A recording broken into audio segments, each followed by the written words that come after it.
come on an adventure with me to make my own jelly plate. This is a Gelli Arts brand jelly plate that I have used for many, many years over and over again. I absolutely love them and I love this brand. But what if you don't have the budget to buy jelly plates for your entire class or for yourself? You can make your own.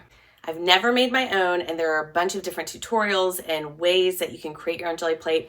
I'm gonna go over one that I'm gonna test out and see if it works and see if it still has the same print quality and success as my Gelli Arts brand. This is the first time I've tried this. It could be a huge fail. Let's find out. I'm gonna create my plate using this as my mold.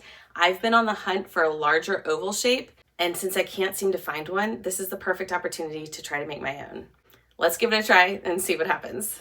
1.5 cups of water to a microwave safe bowl. Now I'm adding a 1/2 cup of my unflavored gelatin to the water.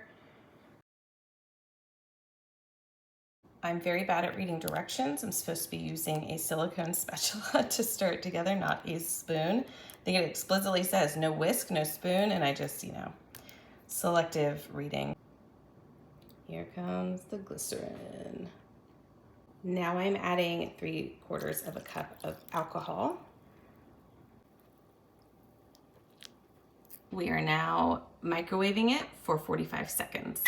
And now I'm stirring again, and then we'll continue to microwave and stir until it's completely clear. All right, I think that's as crystal clear as it's gonna get. So now I'm gonna pour the mixture through this strainer into my dish, and then we let it set up. Now I have to let this sit for 8 hours to let it set.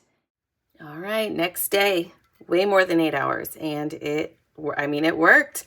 This is super thick. My other jelly plate is half this thickness. I really think, this is probably an inch. I really think that if I had paid attention, I could have split this between 2 different molds and had 2 plates from this single pour. But I don't think there's any harm in having a thicker plate. It might just take longer to set up. Now, supposedly to release it, I just need to carefully and slowly, press around the edges. So I'm gonna do this, and then I'm gonna pull this sucker out.